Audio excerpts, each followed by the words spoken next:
притухло. Вот, что-то рассказывали, вот микрофончик, я правда не знаю, кто это был, вот, но я буду слушать сейчас, постараюсь слушать, там, конечно, несколько станций было, даже не знаю я, так, я на приеме. Геннадий Колючка, город Киев, принимаете, город Киев, Алекс на приеме. Так, я Киев услышал и Днепропетровск, так, Киеву микрофон, и этот, потом там Днепропетровск был.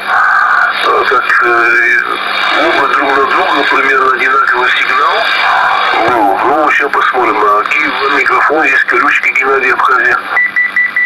Геннадий, добрый вечер. Александр, позывной Алекс, город Киев, Украина. Принимаю вас 5-5. Ну вот где-то минут 20 назад, когда я вас вызывал, сигнал был погромче, до 9 баллов вы выходили, но видно прохождение уже вот спадает. Геннадий, на приеме. Принял 7 баллов, Саша, 7 баллов я вас принимаю, а 9 баллов это у меня максимальный сигнал, так что вы у меня громко проходите.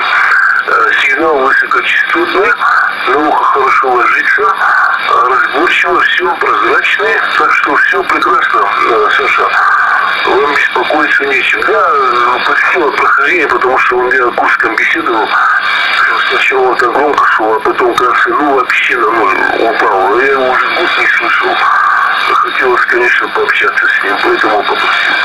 А вот такая информация, Саша, как приняли. Геннадий, принято все без проблем. Не буду вас задерживать, станции ожидаю. Там на Днепропетровск тоже передавайте привет от Алекса с города Киева. Там многих ребят знаю. Жму руку. Геннадий, хороших выходных, хорошего прохождения, хороших дальних связей. Ну и самое главное, крепкого здоровья и до будущих встреч в эфире. Колючка Алексу, 7-3. До свидания, Геннадий. Да, Алекс, хорошо, тоже 73. Ну, хорошо, не смотри, сейчас 7 баллов, 7-8, это днем так станции у меня. Так что хорошо воспринимаю. Хорошо, 73, Алекс.